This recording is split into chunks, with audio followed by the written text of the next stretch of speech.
Hello, good morning, नमस्कार सगळ्यांना आणि जय भीम. तर आता मला ना एकदम आज म्हणजे लेकरं नाही आहेत ना, देवांशू माई आहे तर खरंच शांत झोप लागते, तोंड नाही वाजत, काही नाही, एकदम मस्त रिलॅक्स लागते. असं पाहिजे कधी ना कधी तरी आपण स्वतः एकटं राहिलंही पाहिजे. कारण टेन्शन आहे, लेकरं अजून टेन्शन देते आपल्याला, स्वतःचा विचार करायला आपल्याला वेळ मिळत नाही. तर एखाद दिवशी तरी लेकराच्या दूर राहिलं पाहिजे, कारण लेकरांनाही कळलं पाहिजे की आईच्या दूर राहिल्यावर कसं वाटते. म्हणून आता फोन करतात आईले की मम्मी तू का बारी, तू का बारी, असे करून राहिले. पण ना खरंच सांगतो ना, जेव्हापासून आईसोबत गेले ना दोघंही जण, तर मला सुकून झोप लागत आहे. खरंच खरं. आणि डोकं दुखत होतं ना, आता डोकंही दुखून नाही राहिलं बघा. एवढं म्हणजे त्याच्या मागं कल्ला करू करू चिल्लावून माझं डोकं दुखत होतं. आणि बरं, अरे बापरे, हे बघा मला ना हे विकतचे कानातले घातले ना, खूपच हे फुंशा आल्या, उबजले मला. इकडून येईन, इकडून तर जास्तच. हे बघा, आता तुम्हाला दाखवू नाही शकत तेवढं दिसते का. हे बघा किती हे झालं, खूप दुखते. कायच करावं ना, काही नाही, काही समजत नाही. विकतचं ना मला कोणतीच चीज भावत नाही, गळ्यातही भावत नाही. हे चांदीचं आहे म्हणून हे उपजत नाही. हातात पायात सुद्धा घातलं ना तर असं उपजून जाते. तर तुम्ही कसे आहात? आय होप की तुम्ही एकदम मस्त असाल, मजेत असाल.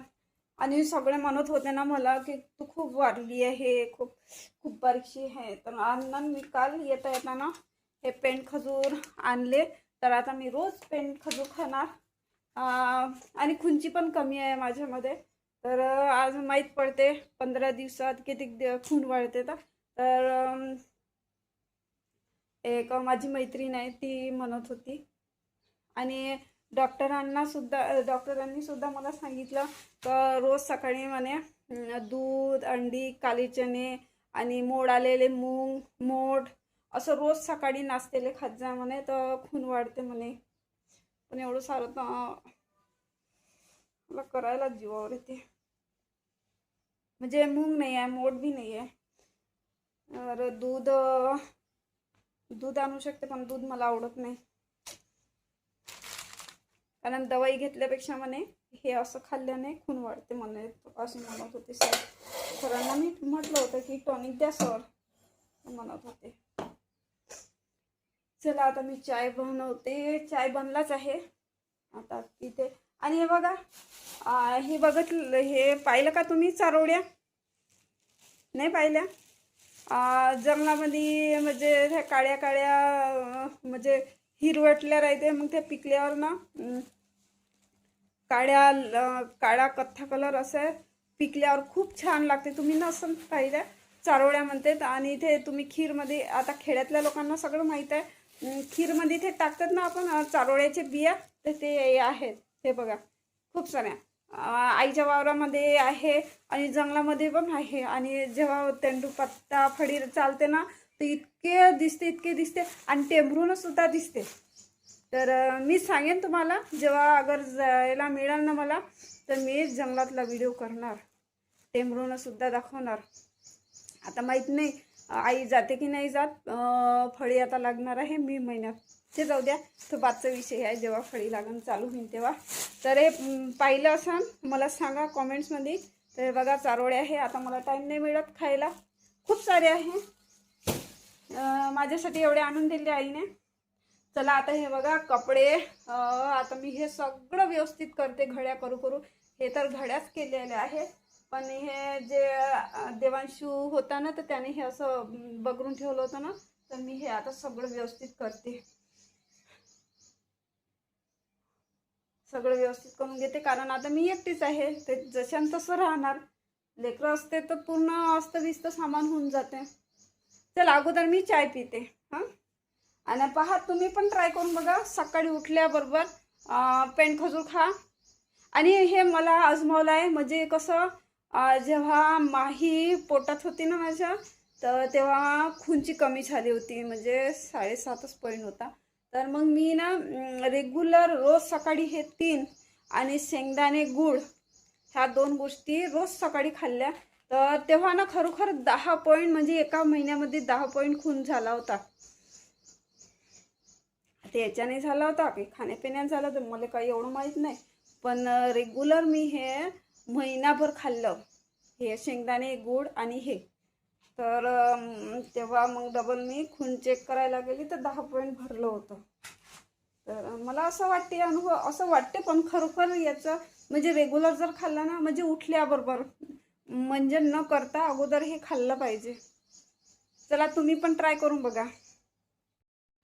आणि जेवढ्या बी स्त्रिया, ज्या बी एकट्या स्त्रिया आहे तर त्यांना मी हेच सांगते की एवढ्या बी बिझी नका राहू की जेणेकरून आपल्या स्वतःसाठी वेळ तरी काढा, एक ना एक दिवस तरी स्वतःसाठी वेळ काढा. कारण एकदम सतत एकदम बिझी राहिल्यानं बी म्हणजे स्वतःचा म्हणजे स्वतः आपण काही विचारसुद्धा करू शकत नाही. तर त्याच्यासाठी तुम्ही स्वतःसाठी वेळ काढा. किती बिझी असल्यानं तरी स्वतःसाठी वेळ काढा. कारण पहा, मी स्वतःसाठी वेळ बिलकुल माझ्यासाठी होता नाही. एनी टाईम मी बिझी होते. कार्टून व्हिडिओ आणि मग नंतर लेकरांना सांभाळणं आणि आणि आता जेव्हा जे मी हॉस्पिटलमध्ये लागले ना तर इतकी बिझी झाली की घरातले कामंसुद्धा मला म्हणजे टाईम नाही मिळत होता. तिकडून म्हणजे टाईम तर मिळतो, तिकडून आली थकली मग कामामध्ये मन नाही लागत. पण कसं आहे, आणि लेकरं असल्यावर तर बिलकुलच स्वतःसाठी वेळ मिळतच नाही. कारण त्यांचं करणं, त्यांचं ऐकणं, त्यांच्या लढाया बस याच्यातच पुरा दिवस जाते. तर म्हणून म्हणते स्वतःसाठी वेळ काढा आणि आयुष्य एकदा मिळते म्हणून मन मारून नाही तर मन भरून जगा. इतकंही मन भरून नका जगू की लोक फायदा उचलतील. इतकंही मन भरून नाही जगा लागत. ते म्हणजे मी सांगते, म्हणजे आयुष्य एकदा मिळते तर मस्त आनंदात राहा. आपल्या स्वतःसाठी टाईम काढा आणि मस्त फ्री राहा. हेच लाईफ. समजते ना मी काय बोलण्याचा उद्देश करून राहिली, काय बोलत आहे. मला काही तेवढं जमत नाही, कसं समजून सांगावं, काय समजून सांगावं, पण तरी मी प्रयत्न करते. कारण मी सांगते ना इतकी बिझी होती ना, खरं सांगतो खूप बिझी होती. मला ना असं म्हणजे स्वतःसाठी वेळ म्हणून बिलकुल होता नाही ना, डोळ्यात आसू येऊन जात होते इतकं. पण आता ना मी जेव्हाची कामामध्ये लागली थोडीशी म्हणजे खरं का असतं देवांशू आणि माहीमुळे मी खूप त्रासून गेली होती. आता आईकडे आहे ना तर खरंच मला आल्यावर मग मस्त सुखाने मला झोप लागते. कामही नाही बघा. आता फक्त तेवढे भांडे निघाले आणि घर जशानं तसं राहते. देवांशी माई होते ना तर किती सारा पंधना करून ठेवत होते. मी खरंच कंटाळून गेली होती. आणि आता 2-3 दिवसापासून इतकी मस्त सुखानं झोप लागते. खूप म्हणजे म्हणजे टेन्शन नसल्यासारखं. आता बघा काही नसताना सुद्धा सर्व आहे माझ्याकडे. असं नाही का नाही आहे. मी आता तुम्हाला असं वाटते की ही नाटक करते, ढोंग करते. बाबा ज्यांना वाटते त्यांना वाटू द्या, पण मला माझी कंडिशन मला माहीत आहे. आणि खरोखर थोडासा तरी स्वतःसाठी वेळ काढा, पुरं टेन्शन गायब होऊन जाते. कारण आपल्या स्वतःविषयी विचार करायला आपल्याला वेळ मिळतो. त्यासाठी एकटं बी राहिलं पाहिजे. मला तर मस्त गमून राहिलं आता एकटं. तर आता पाणी ठेवलं आहे. आता पट्टपट्ट मी हे कपडे ठेवते घडी करू करू, कारण खूप कपडे हे होऊन गेले होते, टाईम नाही मिळाला होता. आता आज मी तिखट भातच बनवणार. तर त्याला काही टाईम लागत नाही, भाजी पोळ्या काही करत नाही. आज मला कंटाळा आला आहे. तर म्हणून आज मी तिखट भात बनवते मस्त. असं आहे माझी लाईफ. आणि सगळे मला हसतात. मी डान्स करते, रील बनवते फेसबुकवर, इंस्टावर. तर मला ना सगळे हसतात. पण मी एवढी बेशरम झाली ना खरं सांगू. म्हणजे मला माहिती आहे की मी काही फालतूगिरी करत नाही आहे. कारण मला माहिती आहे फेसबुकवर बी अर्निंग होते, इंस्टावर पण होते. मला फेमस व्हायचं आहे. अरे अरे जीवनामध्ये आलं तर काही ना काही करून दाखवायला पाहिजे. आणि एक गोष्ट, मोबाईल बिघडण्यासाठी बी आहे आणि मोबाईल पैसे कमावण्यासाठी सुद्धा आहे. गलत वापर, ज्यांना गलत वापर करायचा आहे ते गलत वापर करतात, पण ज्यांना अर्निंग करायची आहे ते मोबाईलचा वापर, म्हणजे दोन्ही गोष्टी आहे. असं नाही की मोबाईलनं बिघडते म्हणून. जे बिघडते तेच बिघडते. जे समजदार आहे, जे समजते, ते मोबाईलचा वापर चांगल्यासाठी करते. माझ्यापाशी फालतूगिरी करायसाठी मोबाईल नाही आहे. मला फक्त माझे रिअल दाखवायचे आहे, व्हिडिओ दाखवायचे. मला फक्त मोबाईलशिवाय माझं जीवनात काही नाही. कारण मोबाईलच एक साधन आहे माझ्यासाठी की ते मोबाईलमुळेच मी जगते असं समजा. तर असं आहे, म्हणून मोबाईलचा वापर करा, चांगल्यासाठी करा, फालतूगिरी करू नका. आणि हे सगळं मी करत आहे, तुम्हालाही दिसते. चला आता मी फटाफट कपडे आवडते. हे बघा पाक कसे करून ठेवले हे बघा. तर आता मी हे ठेवून देते, पटापट ठेवते चांगले. आणि ह्या का नाही वाकरी, याच्यामध्ये वाकरी ठेवली आहे, वाकरीचा गठ्ठा आहे याच्यामध्ये. अलमारी नाही आहे, रॅक नाही आहे ना, म्हणून वाकरीला इथे मी बांधून ठेवले आहे, गठ्ठाच बांधून ठेवला आहे. आणि हे बघा ना कूलर बघा, एवढी गरमी होते, एवढी गरमी होते काय सांगू. खूप गरमी होते. आणि कूलर बघा असं झालं. आता दुरुस्त करायला मला वेळ नाही मिळून राहिला. आता मी 1 तारखेपर्यंत जाते जॉबवर, आणि 2 तारखेला मी 2 या 3 तारखेला मी हे कूलर दुरुस्त करून आणणार. 1 दिवसची सुट्टी घेणार. चला आता कपडे ठेवून देते फटाफट ना. आणि इकडे आंघोळीसाठी पाणी ठेवलंय. पहा आता कसं व्यवस्थित दिसत आहे. पहा आता घडी करून ठेवले. पहा आता असंच मी रोज घडी करून ठेवत होती, आणि देवांशू आणि माई पूर्ण बघरून ठेवत होते. तर असं आहे झालं. आणि पहा तुम्ही ज्या क्रोशियाच्या सुया घेत असता ना, तुम्ही विकत घेता आणि पतल्या राहते, तुटून जाते.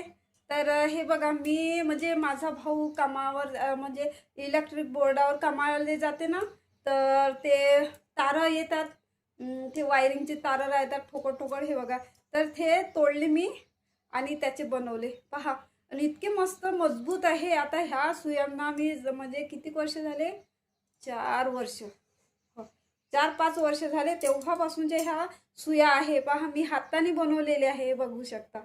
पहा, आणि पायदान खूप सारे बनवले होते मी ना. तुम्हाला दाखवू काय, चला हे बघा, हे पायदान मी बनवलेले होय. आणि हे बघा, आणि हे सुद्धा, आणि हे तर ते क्रोशियाच्या सुईने होय, ते एक सिंगल सुई राहते ना ते. आणि हे बघा हे, तर पहा ह्या सुयाने केलं मी नाही हे सगळ्या चटया. आणि पहा, आणि अजिबात तुटत नाही, खूप मजबूत आहे. तर कोणाला पाहिजे मला सांगा, मी तुमच्या पत्त्यावर पाठवून देणार. तर ह्या पडल्याच आहे, मला काही गरज नाही आहे ह्या सुयाची. तर खरंच ना खूप मस्त विणता येते, आणि तुम्हाला जेवढी मोठी पाहिजे ना तेवढी करू शकते, आणि खूप मस्त विणता येते.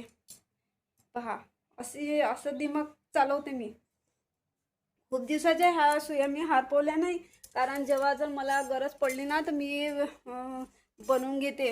आणि चटया पायदान विणायचे 100 रुपये घेते शायद, नाही आता 120 घेते. तर मी असे पायदान सुद्धा विणून दिले जेव्हा तिकडे होती तेव्हा.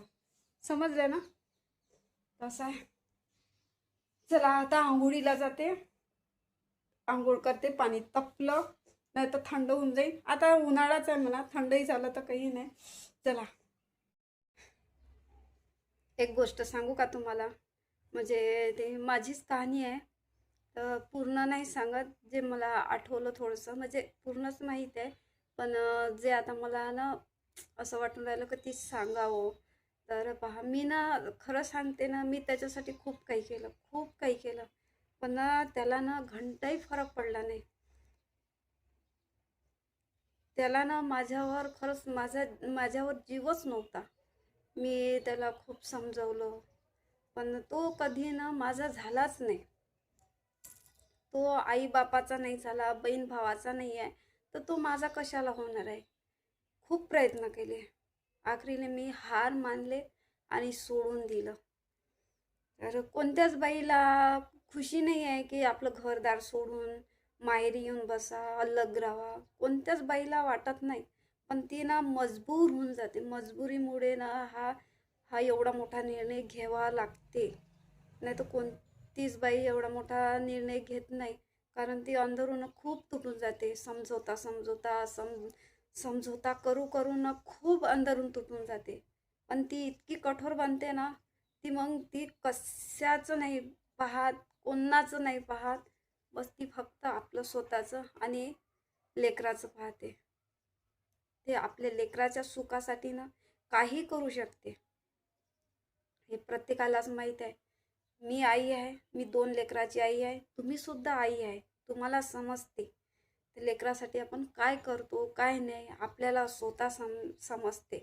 जिथं आपले लेकरं सुरक्षित नाही आहे ना, तिथून खरोखर तुम्ही पाय काढा. तिथंच त्या जीवनामध्ये घुटनभरी जिंदगीमध्ये राहिल्यापेक्षा वेगळं राहा. नाही तर तुम्ही म्हणत असाल ही काय बोलते. कारण खरी कंडिशन आहे. कितीक सहन करणार आहे, कितीक सहन करणार आहे.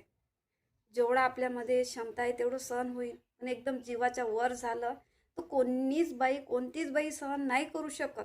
कितीक सहन करणार आहे तुम्हीच सांगा.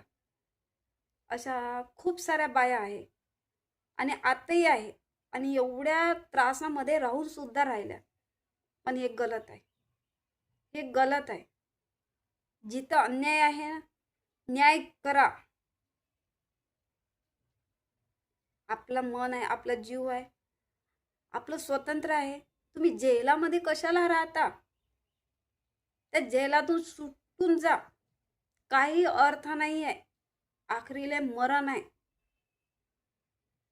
जीवनभर तिथे मेल्यापेक्षा तुम्ही वेगळं व्हा ना. नाही पटत, वेगळं होऊन जा. अशा जीवनामध्ये, अशा त्रासदायक जीवनामध्ये राहिल्यापेक्षा अरे एकटे बिंदास बाई जगू शकते, राहू शकते.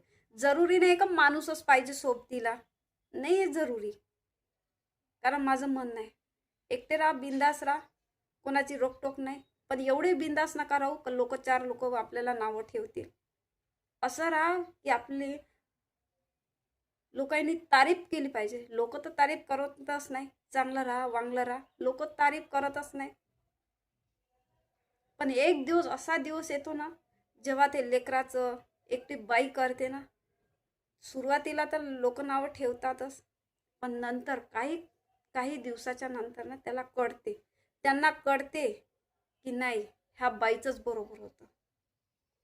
आता एक आहे माझ्याच ओळखीची, ती एवढी पिसारून गेली नवऱ्यापायी, एवढी तिला एवढा त्रास देतो ना, तर तिनं मला म्हटलं होतं की पपिता तूने हे बरोबर केलं आणि मी त्या कुत्र्याला पालून राहिली. अशी ती मला म्हणत होती. मी पस्तावून राहिली म्हणे. आता तिचे लेकरं खूप मोठे आहे, लग्नात जोगते झाले. तर ती एवढी त्रासून गेली नवऱ्यापायी. तिला हर पल म्हणजे ती सरकारी ड्युटीवर आहे.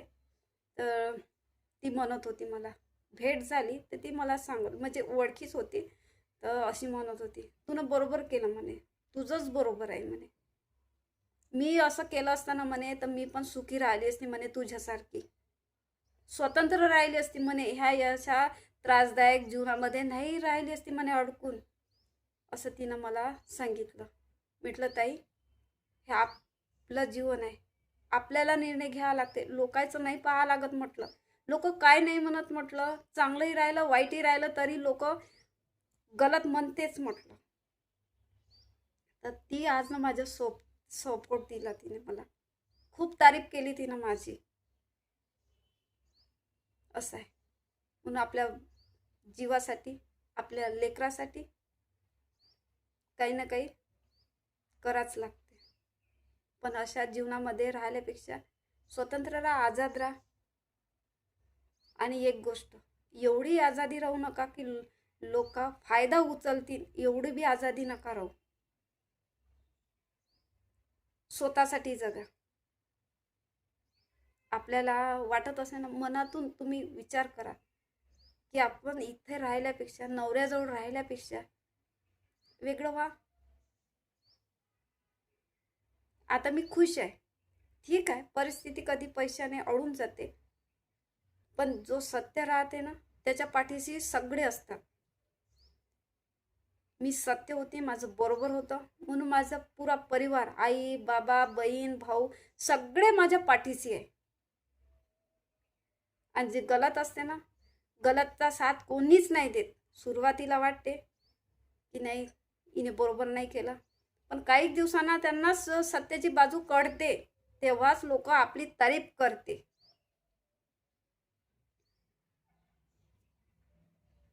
बस एवढंच मला सांगायचं होतं. आजाद व्हा. एवढे जीवाला तकलीफ दिल्यापेक्षा आजाद राहा. बस जेवढं मला बोलता आलं मी तेवढं तुम्हाला सांगितलं. बस तुमची इच्छा. काय बोलणार आहे याच्यावर तुम्ही? आता काही नाही बोलू शकत. आणि हे खरी आहे, एकटं येणं आहे, एकटंच जाणं आहे.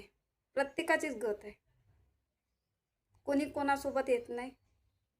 आणि धन दौलत बी आहे, ते काही कोणी वर घेऊन जात नाही, तिथलं तिथंच राहते. म्हणून एवढे घमंड नका करू स्वतःवर, आणि दुसऱ्याला एवढंही काही बोलू नका. त्यांनाही त्रास होते, तकलीफ होते, त्यांची तकलीफ त्रास समजून घ्या, दुःख समजून घ्या.